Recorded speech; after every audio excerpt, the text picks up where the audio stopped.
Ma'am ಇಷ್ಟೊತ್ತು ಈ ಒಂದು ಬ್ಲ್ಯಾಕ್ ಮ್ಯಾಜಿಕ್ ನ ಯಾವ್ದ್ರ ಮುಖಾಂತರ ಮಾಡ್ತಾರೆ ಅನ್ನೋದ್ರ ಬಗ್ಗೆ ತಿಳಿಸ್ಕೊಟ್ವಿ. ಹಾಗೆ ಹೇಗ್ ಮಾಡ್ತಾರೆ ಅನ್ನೋದ್ರ ಬಗ್ಗೆ ತಿಳಿಸ್ಕೊಡಿ. ಯಾಕೆಂತಂದ್ರೆ ಈಗ ಒಬ್ಬ ವ್ಯಕ್ತಿ ಆಗಲ್ಲ ಅಂತಂದ್ರೆ ಸೊ ಅವ್ರ ಮನೆಗೆ ಬರ್ತಾರ, ಇಲ್ಲ ಅಂತಂದ್ರೆ ಆ ವ್ಯಕ್ತಿನೇ ಅವ್ರ ಜಾಗ ಕರ್ಸ್ಕೋತಾರ, ಯಾವ ಮುಖಾಂತರ ಈ ಒಂದು ಬ್ಲ್ಯಾಕ್ ಮ್ಯಾಜಿಕ್ ನ ಮಾಡ್ತಾರೆ?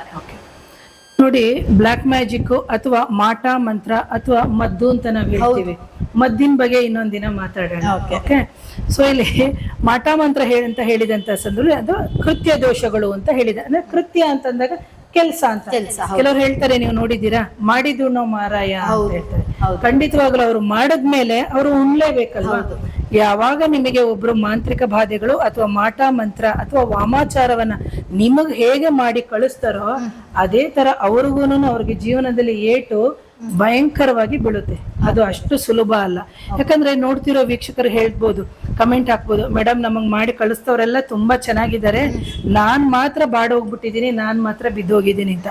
ಖಂಡಿತವಾಗ್ಲೂ ನೀವು ಆತರ ಅನ್ಕೊಳ್ಳೇಬೇಡಿ ಅಂತ ನಾನು ಹೇಳೋದು. ನೋಡಿ, ಒಂದು ಮಾಟ ಮಂತ್ರ ಅಥವಾ ಮದ್ದುಗಳು ಅಂತ ಹೇಳಿದಂತಹ ಸಂದರ್ಭದಲ್ಲಿ ನಮಗೆ ಈ ಪ್ರಯೋಗಗಳಲ್ಲಿ ನಾವು ನೋಡ್ಬೇಕಾಗುತ್ತೆ.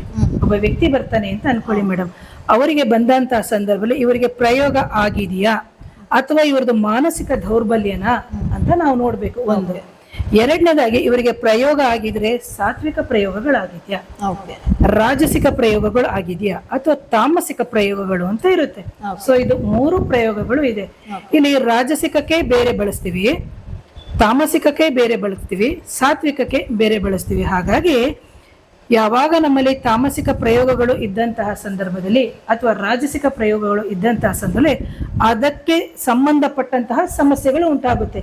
ಈಗ ರಾಜಸಿಕ ಅಂತ ಹೇಳಿದಂತಹ ಸಂದರ್ಭದಲ್ಲಿ ಶುಕ್ರನಲ್ಲಿ ರಿಲೇಟೆಡ್.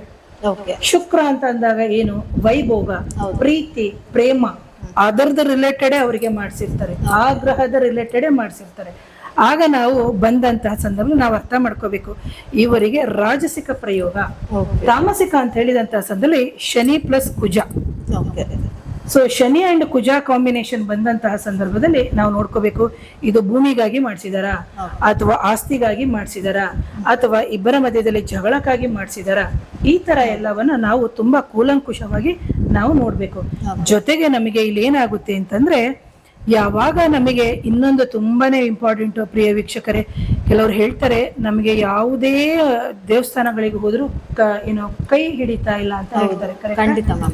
ಯಾವಾಗ ನಿಮಗೆ ಒಂದು ಮಾಂತ್ರಿಕ ಬಾಧೆಗಳು ಆದಂತಹ ಸಂದರ್ಭದಲ್ಲಿ ನೀವು ದಯವಿಟ್ಟು ಅರ್ಥ ಮಾಡ್ಕೋಬೇಕು, ರಾಜಸಿಕ ಪ್ರಯೋಗ ಆಗಿರುವಂತಹ ಸಂದರ್ಭದಲ್ಲಿ ಯಾವಾಗ ನಮ್ಮ ಮೇಲೆ ಋಣಾತ್ಮಕವಾದಂತಹ ಪ್ರಯೋಗಗಳು ಆದಂತಹ ಸಂದರ್ಭದಲ್ಲಿ ಆ ವ್ಯಕ್ತಿ, ಅದಕ್ಕೆ ಹಿಂದಿನ ಕಾಲದಲ್ಲಿ ಕುಲದೇವರು ಅಂದಾಗ ಆ ಕುಲದೇವರು ಮಾತ್ರ ಹೋಗ್ತಾ ಇದ್ದಿದ್ದು. ಹೌದು.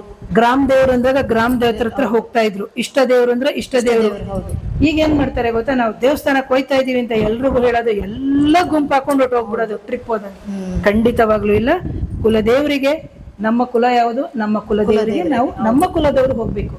ನಮ್ಮ ಇಷ್ಟ ದೇವರಿಗೆ ನಾವು ಇಷ್ಟ ದೇವರುಗಳನ್ನ ನಾವು ಹೋಗ್ಬೇಕು. ಇಲ್ಲಿ ಏನಾಗುತ್ತೆ ಇದೆ ಅಂದ್ರೆ, ಕುಲದೇವರು, ಇಷ್ಟ ದೇವರು, ಮನೆ ದೇವರು, ಗ್ರಾಮ ದೇವರು, ಇವರಿಬ್ಬರ ಅಂದ್ರೆ ಇವರೆಲ್ಲರ ಮುಂದೆ ಹೋಗಿ ಇವರು ಬೇಡಿಕೆಯನ್ನು ಇಟ್ಟು ಆನಂತರ ನಿಮಗೆ ಪ್ರಯೋಗ ಮಾಡುವಂಥದ್ದು. ಕರೆಕ್ಟಾ? ಇಲ್ಲಿ ಕೇಳ್ಬೋದು, ಏನ್ ಮೇಡಮ್ ದೇವ್ರನ್ನೇ ಕಟ್ಟಾಕುವಂತಹ ಶಕ್ತಿ ನಿಮಗೆ ಇದೆಯಾ ಅಥವಾ ಬೇರೆ ತಾಂತ್ರಿಕರಿಗೆ ಇರ್ಬೋದಾ ಅಂತ ಕೇಳ್ಬೋದು. ಯಾಕಂದ್ರೆ ಬ್ಲ್ಯಾಕ್ ಮ್ಯಾಜಿಕ್ ಅನ್ನೋದ ತಿಳ್ಕೊಳ್ಳೋಕ್ಕಿಂತ ಮುಂಚೆ ನಮಗೆ ಇದನ್ನ ತಿಳ್ಕೊಂಡ್ರೆ ನಾವು ನಮ್ಮ ಒಂದು ರಕ್ಷಣೆಯನ್ನ ನಾವು ಮಾಡ್ಕೋಬಹುದು. ಯಾವಾಗ ನಮ್ಮ ಕುಲದೇವ್ರ ಹತ್ರನೋ ಅಥವಾ ಮನೆ ದೇವ್ರ ಹತ್ರನೋ ಹೋಗ್ಬಿಟ್ಟು ಅವರು ಕೇಳ್ತಾರೆ, ನಾನು ಯಾವುದೋ ಒಂದು ಕಾರ್ಯವನ್ನ ಅದಕ್ಕೆ ಹೇಳ್ತೀವಿ, ಯಾವುದೇ ಕಾರಣಕ್ಕೂ ನೀವು ಆರಾಧನೆ ಮಾಡುವಂತಹ ದೈವಗಳನ್ನ, ನಿಮ್ಮ ಕುಲದೇವರನ್ನ, ನಿಮ್ಮ ಮನೆ ದೇವರನ್ನ, ನಿಮ್ಮ ಗ್ರಾಮ ದೇವರನ್ನ ಬಿಟ್ಕೊಡ್ಬೇಡಿ ಯಾರಿಗೂ ಅಂತೇಳಿ. ಯಾಕೆ ಅಂತಂದ್ರೆ ಹೋದಂತಹ ಸಂದರ್ಭದಲ್ಲಿ ಇವೆಲ್ಲವೂ ಸಮಸ್ಯೆಗಳು ಉಂಟಾಗುತ್ತೆ ಅಂತ ಹೇಳ್ಬಿಟ್ಟು. ಹಾಗಾಗಿ ಇಂತಹ ಒಂದು ರಾಜಸಿಕ, ತಾಮಸಿಕ ಮತ್ತು ಸಾತ್ವಿಕ ಪ್ರಯೋಗಗಳು ಸಮೇತ ನಡೆಯುತ್ತೆ. ಹಾಗಾಗಿ ನಮಗೆ ಇಂತಹ ಒಂದು ಸಾತ್ವಿಕ ಪ್ರಯೋಗಗಳು, ತಾಮಸಿಕ ಪ್ರಯೋಗಗಳನ್ನ ನಾವು ಜಾತಕದಲ್ಲಿ ಕಂಡಿಡ್ಕೋಬಹುದು. ಇದು ಚರರಾಶಿಯಲ್ಲಿ ಇದೆಯಾ, ವ್ಯಕ್ತಿ ಬಂದಂತಹ ಸಂದರ್ಭದಲ್ಲಿ ಇದನ್ನ ಪ್ರಶ್ನಾಲಗ್ನದಲ್ಲಿ ಕಂಡಿಡ್ಕೋಬಹುದು. ಆ ವ್ಯಕ್ತಿ ಬಂದಂತಹ ಸಂದರ್ಭದಲ್ಲಿ ಡೈರೆಕ್ಟ್ ಆಗಿ ವಿ ಆರ್ ಗೋಯಿಂಗ್ ಟು ಪ್ರಶ್ನಾಲಗ್ನ. ಓಕೆ, ಈಗ ಜಾತಕದಲ್ಲಿ ಅವರಿಗೆ 5ನೇ ಮನೆ ನಡೀತಾ ಇರುತ್ತೆ. 5ನೇ ಮನೆಯಲ್ಲಿ ಅವರಿಗೆ ಒಳ್ಳೆ ದಶಾ ನಡೀತಾ ಇರ್ತದೆ. ಆದ್ರೆ ಬಟ್ ವ್ಯಕ್ತಿ ತುಂಬಾ ಸಫರ್ ಆಗ್ತಾ ಇರ್ತಾರೆ. ಅಂತಹ ಸಂದರ್ಭದಲ್ಲಿ ನಾವೇನ್ ಮಾಡ್ಬೇಕು ಅಂದ್ರೆ, ಡೈರೆಕ್ಟ್ ಆಗಿ ಪ್ರಶ್ನಾಶಾಸ್ತ್ರಕ್ಕೆ ಹೋದಂತಹ ಸಂದರ್ಭದಲ್ಲಿ ಏನಾಗುತ್ತೆ ಅಂದ್ರೆ, ಇವರಿಗೆ ರಾಜಸಿಕನ, ತಾಮಸಿಕನ, ಸಾತ್ವಿಕ ಪ್ರಯೋಗಗಳ ಅಂತ ಗೊತ್ತಾಗುತ್ತೆ. ಕೆಲವರು ಹೇಳ್ತಾರೆ ಪರಿಹಾರಗಳನ್ನ ಮಾಡ್ಕೊಂಡಿದೀವಿ ಅಂತ, ಆ ಪರಿಹಾರವು ಆಗಿರಲ್ಲ. ಅಂತ ಸಂದರ್ಭದಲ್ಲಿ ನಾವು ಮಣಿ, ಮಂತ್ರ, ಔಷಧಿಗಳ ಮುಖಾಂತರ ನಾವು ಖಂಡಿತವಾಗ್ಲೂ ಆಯಾಯ ಸಂದರ್ಭದಲ್ಲಿ ಪರಿಹಾರಗಳನ್ನ ಮಾಡ್ಕೋಬಹುದು ಮೇಡಮ್. ಓಕೆ.